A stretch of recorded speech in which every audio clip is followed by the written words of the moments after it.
time. Hi there. Welcome to another episode of Whether or Not. I'm your host, Mr. Squeegee, and this is being brought to you on behalf of WindowCleaningResource.com. Last time we talked about layering our clothing for the winter weather window cleaning. Today, as promised, we're going to talk a little bit about gloves and boots. As you can see, I'm wearing just a basic, inexpensive pair of thermal boots.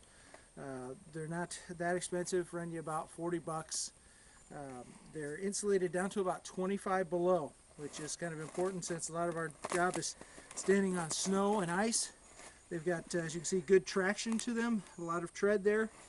Now, depending on how much ladder work I do in this kind of weather, how difficult, how icy it gets this year, these will probably just last me the season.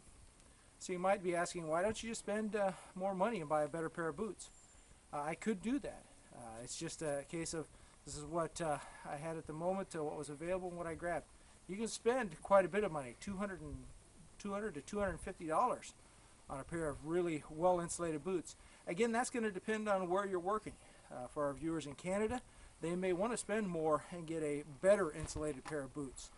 Some of you guys work close to Canada, you too may want to get a little better insulated boot. This is the same style I used last year. It worked well for me. So I'm going to continue to use these. But again, it's down to preference, what you may need. We're thinking about that again. The thing is you want to make sure it's got a good tread. Some guys are going to say, hey, are they steel-toed? Now, I agree. That's important. That's an important safety thing. Hey, we are working on some things. Perhaps a storm window could slip out, fall on your shoe. You want to make sure you don't break your foot, right? But something to think about is in the winter weather, when you're window cleaning, as again, you're on cold. That metal plate in there can transfer that cold into your foot. So it's just one more thing to think about. I choose not to have that. Some guys may want that. And if you get a better boot that's better insulated, that might not be an issue. I prefer not to take that risk. So I don't use the steel toe in the wintertime. But again, that's your preference to use what works for you. One of the things I do use, though, even with the insulated boot, are these. I've had these for several years now. They're insulated boot liners. They're on the neoprene. They're lined, so I can put these over my wool socks that I wear. So if it's really cold, I'm going to have a regular pair of socks. I'm going to put a pair of wool socks on top of that, and then I'm going to go ahead and use my liners, and I'm going to put that in my boot. And I'm really good to quite a bit colder than I'm actually going to be out window cleaning. So I know that my feet through the day are going to be warm, and that's important because if your feet get too cold, they go a little numb on you. You're not sure of your footing. Again, if you're not sure of your footing, you can slip, fall, injure yourself. Another thing we're going to talk about is gloves. I use a very thin pair of gloves. They give me a better feel of the squeegee when I'm detailing or using the pole. As you can see, they have the grip on the palm, so when I'm holding the pole, I've got a good ability to grasp it. It won't slide on me. I can get a good grip on it. That's important. That's something you want to think about, because we're going to be using poles a lot in the wintertime, carrying ladders, carrying our buckets. We want to make sure we can get a good grip on things. Now you can get, if you work where it's really cold, again, there are gloves out there called Alaskan fishing mitts.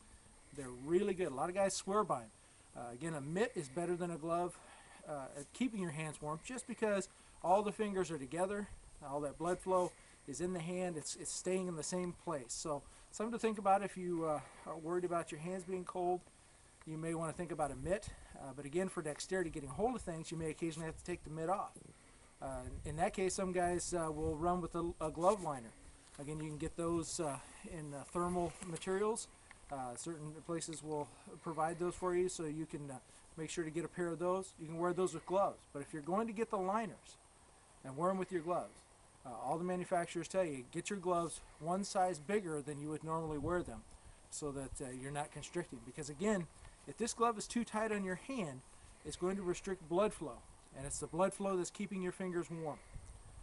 In another episode, we'll talk about other things that you can do to keep your hands and feet a little bit warmer. Some guys I know talk about using no gloves in the wintertime. We'll discuss that in another episode on keeping warm. But again, that's what we want to do with gloves and boots. I'm your host, Mr. Squeegee. This is another episode of Whether or Not, and thanks again on behalf of windowcleaningresource.com. Stop by today and check out all the great deals. Thanks.